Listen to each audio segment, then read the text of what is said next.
Praise the Lord. கர்த்தருடைய பரிசுத்த நாமத்திற்கு மகிமை உண்டாவதாக. மீண்டுமாக இந்த நாளில் உங்களோடு கூட தேவனுடைய வார்த்தையை பகிர்ந்து கொள்வது பெரிய மகிழ்ச்சி.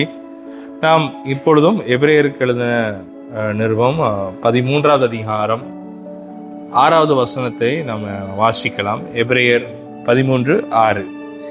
அதனாலே நாம் தைரியம் கொண்டு, கர்த்தர் எனக்கு சகாயர், நான் பயப்படேன், மனுஷன் எனக்கு என்ன செய்வான் என்று சொல்லலாமே என்று எபிரேயர் வசனத்தை என்ன செய்கிறோம் பார்க்கிறோம். கர்த்தர் எனக்கு சகாயர், he is my helper, lord is my helper. எனக்கு தேவன் உதவி செய்கிறவராய் இருக்கிறார். தேவன் நம்மளை திக்கற்றவர்களாய் விடுவதில்லை, எப்பொழுதும் தன் ஜனத்துக்கு உதவி செய்கிற தேவனாகவே காணப்படுகிறார். பழைய ஏற்பாட்டிலும் சரி, புதிய ஏற்பாட்டிலும் சரி, தேவன் எப்பொழுதும் நன்மை செய்கிறவராகவே இருக்கிறார். இயேசு கிறிஸ்து பூமியிலே தன்னுடைய ஊழியத்தை அவர் நிறைவேற்றும் பொழுதும் கூட நன்மை செய்கிறவராகவே அவர் சுற்றி திரிந்தார். எப்பொழுதும் தேவன் நமக்கு சகாயம் செய்கிற கர்த்தராக தேவன். மனிதனுடைய சகாயம் அது நிலையற்றதாயிருக்கிறது. தேவன் தருகிற சகாயம் அது பூமியில் நிலை நிற்கிறதும் அது நித்தியத்துக்குரியதுமான ஒரு சகாயமாகவே அது காணப்படுகிறது. சில வசனங்களை நாம் வாசிக்கும் பொழுது நாம் இன்னும் நன்காதி புரிந்து கொள்ளலாம். சங்கீதம் 118:6-7 வசனத்தை வாசிக்கலாம். கர்த்தரின் பட்சத்தில் இருக்கிறார், நான் பயப்படேன், மனுஷன் எனக்கு என்ன செய்வான். எனக்கு அனுகூலம் பண்ணுகிறவர்கள் நடுவில் கர்த்தரின் பட்சத்தில் இருக்கிறார், என் சத்துருக்களில் சரி கட்டுதலை காண்பேன். இது பழைய ஏற்பாடாக இருக்கிறது. ஆனாலும் கர்த்தரின் பட்சத்தில் இருக்கிறார், அனுகூலம் சொல்லுகிறார். இப்படி காரியங்கள்லாம் நம்ம என்ன செய்யறோம் பார்க்கிறோம். ரோமருக்கு எழுதின நிருபம் 8வது அதிகாரம் 31வது வசனத்தை வாசிக்கும் பொழுது, இவைகளை குறித்து நாம் என்ன சொல்லுவோம்? தேவன் நம்முடைய பட்சத்தில் இருந்தால் நமக்கு விரோதமாக இருப்பவன் யார்?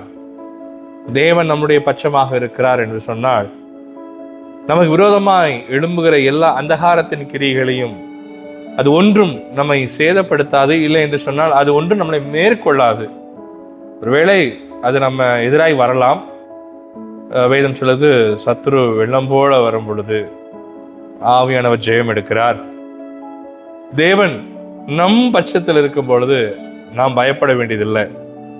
அதற்கு என்ன அர்த்தம்? மனுஷனை தேவன் அழிப்பார், அப்படி அல்ல. எல்லாரையும் கர்த்தர் இன்று நேசிக்கிறவராய் இருக்கிறார். தேவன் புதிய ஏற்பாட்டு சபையை கர்த்தர் எந்த அளவுக்கு கொண்டு போயிருக்கிறார் என்றால், சத்துருக்களையும் நாம் நேசிக்கவும், சபிக்கிறவர்களை நீங்கள் ஆசீர்வதித்து அவர்களுக்காக ஜெபிக்க வேண்டும் என்பதான ஒரு காரியத்தை கர்த்தர் நமக்கு முன்னிறுத்துகிறவராய் காணப்படுகிறார். மத்தேயு எழுதின நற்செய்தி நூல் 10வது அதிகாரம் 28-29 வசனத்தையும் கூட நாம் வாசிக்கலாம். ஆத்துமாவை கொள்ள வல்லவர்களாயிராமல் சரீரத்தை மாத்திரம் கொள்ளுவர்களுக்கு நீங்கள் பயப்பட வேண்டாம், ஆத்மாவையும் சரீரத்தையும் நரகத்தில் அழிக்க வல்லவருக்கே பயப்படுங்கள். இந்த உலகத்தில் உள்ள எந்த மனுஷனுக்கு நீங்க பயப்பட வேண்டாம். பயப்பட வேண்டும் என்று சொன்னால் தன்னை உண்டாக்கின சிருஷ்டித்த தேவனுக்கு நாம் பயந்திருப்பது அவசியம். பயப்படுது என்று சொன்னால் அவருக்கு ரெவரண்டா இருப்பது தான் அதை சுற்றி காமிக்கிறது. நான் கர்த்தருக்கு பயப்படுற மனிதனாக நம்ம இருப்போம் சொன்னா, மனிதன் எந்த வகையிலையும் எந்த மனுஷனுக்கு நாம் பயப்பட வேண்டிய அவசியம் அல்ல. தேவன் பார்த்துக் கொள்கிறவராக இருக்கிறார், நாம் உண்மையா இருக்கும் பொழுது. மத்தேயு 10:23 சொல்லுகிறது, ஒரு காசுக்கு 2 அடைக்கலான் குருவிகளை விற்கிறார்கள் அல்லவா? ஆயினும் உங்கள் பிதாவின் சித்தம் இல்லாமல் அவைகளில் ஒன்றாகிலும் தரையில் விழாது. உங்கள் தலையில் உள்ள மயிரெல்லாம் எண்ணப்பட்டிருக்கிறது. ஆதலால் பயப்படாதிருங்கள். அநேக அடைக்கலான் குருவிகளை பார்க்கிலும் நீங்கள் விசேஷித்தவர்களா இருக்கிறீர்களே. தேவன் நம்மளை பார்த்து சொல்றார், நீங்கள் விசேஷித்தவர்களா இருக்கிறீர்கள். குருவியை பார்க்கலாம், அடைக்கலான் குருவியை பார்க்கலாம். அவருக்கு பலி செலுத்துகிறதான குருவியை கூட அவருக்கு சித்தம் இல்லாமல் ஒன்றும் விழாதான். அப்படி இருக்கும் பொழுது மனிதனை அவர் அவ்வளவா நேசித்தார். யோவான் 3:16 நமக்கு சொல்லுகிறது, தேவன் நம் ஒரே பேரான குமாரனை தந்தருளி இவ்வளவாய் யாருக்கு அன்பு கூர்ந்தார்? மனிதனுக்கு அன்பு கூர்ந்தார். தன் சாயலாய் உண்டாக்கப்பட்ட விழுந்து போன மனிதனுக்கு அவர் அவ்வளவு அன்பு கூறுகிறார் என்பதை பார்க்கிறோம்.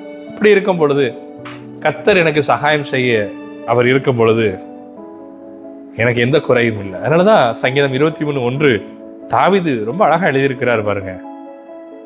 கர்த்தர் என் மேய்ப்பரா இருக்கிறார், நான் தாழ்ச்சி அடைகிறேன். I shall not want. சில நேரங்கள் அதை பார்க்கும்பொழுது ஒரு தலக்கணம் போல் இல்லை, அவ்வளவு நம்பிக்கை.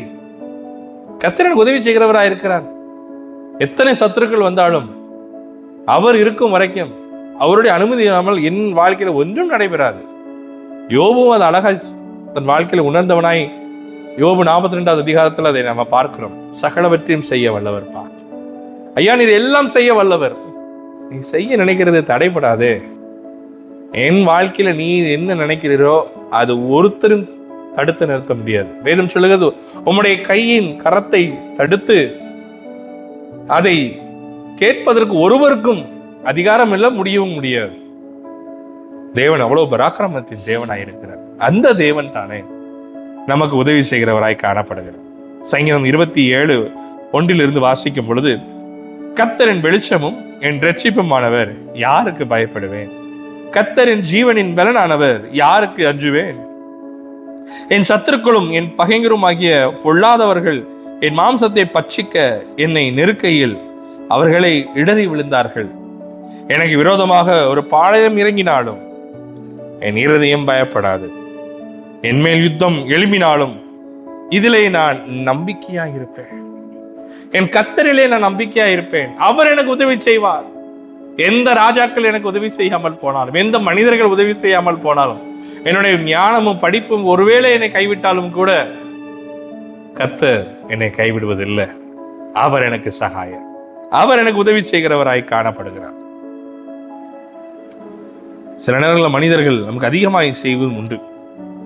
எபிரேயர் 10:32 மீண்டும் வாசிக்கிறேன்.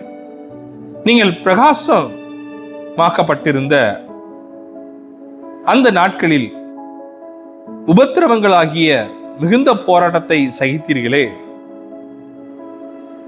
நிந்தைகளாலும் உபத்திரவங்களாலும் நீங்கள் வெட்கையாகப்பட்டதும் அல்லாமல் அப்படி நடத்தப்பட்டவர்களுக்கு பங்காளியுமானீர்கள். நான் கட்டப்பட்டு இருக்கையில் நீங்கள் என்னை குறித்து பரிதபித்துமன்றி பரலோகத்தில் அதிக மேன்மையும் நிலையுள்ளதுமான சுதந்திரம் உங்களுக்கு உண்டு என்று அறிந்து ஆஸ்திகளையும் சந்தோஷமாய் கொள்ளையிட கொடுத்தீர்கள் என்று எபிரேயராகிய என்ன செய்கிறான் சொல்லுகிறத பார்க்க முடியும். உபத்திரவத்தின் நாட்கள்ல எபிரேயர் 10:32 சொல்வது, முந்தின நாட்களில் நினைத்துக் கொள்ளுங்கள் என்று சொல்லப்படுகிறது. அப்பொழுது தேவன் நம்மை ரட்சித்தாரே, நீங்கள் கூட குறைச்சல்ல உதவி செய்தீர்களே, இப்படியெல்லாம் பார்க்கிறோம். இப்ப தேவன் நமக்கு உதவி செய்கிற தேவனாக இருக்கிறார். முந்தி நாட்களை நினைத்து பார்க்கும் பொழுது எவ்வளவு நன்மைகளை கர்த்தர் செய்திருக்கிறார். எத்தனை நன்மைகள். நம்ம நினைப்போம் இது எப்படி செய்ய போறோம் அப்படின்னு நினைப்போம். ஆனா கர்த்தர் எப்படியோ ஒரு காரியத்தை ஒரு அற்புதம் செய்தாரே. நான் நிற்பதும் நிர்மலமாகாமல் இருப்பதும் அவருடைய கிருபை. உங்களுடைய வாழ்க்கையும் நீங்கள் போகிற பிரயாணமும் அது தேவன் மாத்திரமே அறிந்திருக்கிறார். உங்களுடைய அங்கலாய்ப்பை தேவன் அறிந்திருக்கிறார். மனிதனை அறிந்து கொள்ளவே முடியாது. ஆனா நாம் என்ன செய்கிறோம்? மனிதன் ஏன் அறிந்து கொள்ள முடியாமல் இருக்கிறான், மனிதன் ஏன் என்னை கைவிட்டான், அப்படியே நாம் சிந்தித்துக் கொண்டிருக்கிறோம். அப்படி அல்ல. தேவன் நமக்கு உதவி செய்கிறவராய் இருக்கிறார். உங்களுடைய உபத்திரவங்களை கர்த்தர் மாற்ற அவரால் கூடும்.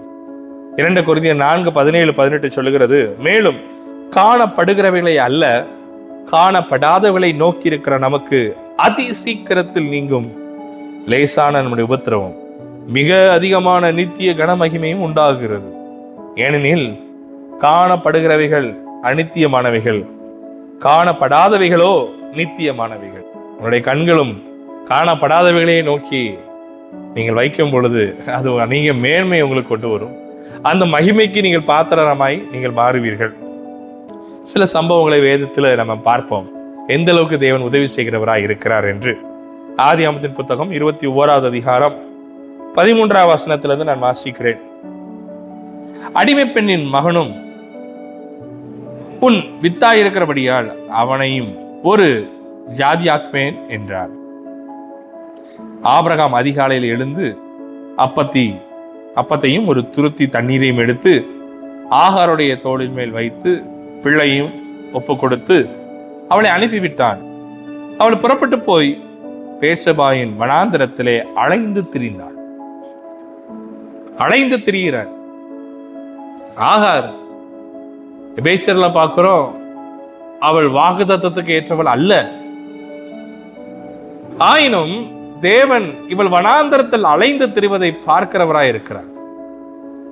வாக்குத்தத்தம் பெறாத ஒரு மனிதன், இல்லை என்றால் வாக்குத்தத்தத்தின் சந்ததி அல்லாதவர்கள், அவள் அலைந்து திரிகிறதை கர்த்தர் பார்க்கிறார். துரத்தில் தண்ணீர் செலவழிந்த பின்பு அவள் பிள்ளையை ஒரு செடியின் கீழ் விட்டு, 16ஆம் வசனம் சொல்லுகிறது, பிள்ளை சாகிறதை நான் பார்க்க மாட்டேன் என்று எதிராக அம்பு பாயும் தூரத்திலே போய் உட்கார்ந்து சத்தமிட்டு அழுதாள்.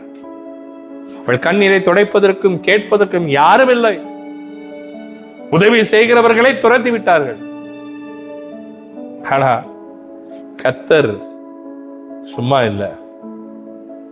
வேதம் சொல்லுகிறது, தேவன் பிள்ளையின் சத்தத்தை கேட்டார். தேவன் அழுகரின் சத்தத்தை கேட்கிறார். தேவதூதனை அனுப்புற வானத்திலிருந்து அவரை கூப்பிட்டு, ஆகாரே, உனக்கு என்ன சம்பவித்தது? பயப்படாதே. பிள்ளை இருக்கும் இடத்துல தேவன் அவன் சத்தத்தை கேட்டார். நீ எழுந்து பிள்ளையை எடுத்து அவனை உன் கையினாலே பிடித்து கொண்டு போ, அவனை பெரிய ஜாதியாக்குவேன் என்றார். தேவன் அவளுடைய கண்களை திறந்தார். அப்பொழுது அவள் ஒரு தண்ணீரை துறவையை கண்டு போய் துருத்திலை தண்ணீர் நிரப்பி பிள்ளைக்கு குடிக்க கொடுத்தாள் என்பதை பார்க்கிறோம். அவனும் வளர்ந்து பெரிய ஒரு காரியத்தை செய்கிறான் என்று பார்க்கிறோம். இப்போ வரைக்கும் நிறைய பிரச்சனைகள் இருக்கு, அது வேறு புறம். ஆனாலும் கர்த்தர் இந்த மனிதனை நேசிக்கிறார், இந்த பிள்ளையை நேசிக்கிறார், இஸ்மவேலை நேசிக்கிறார்.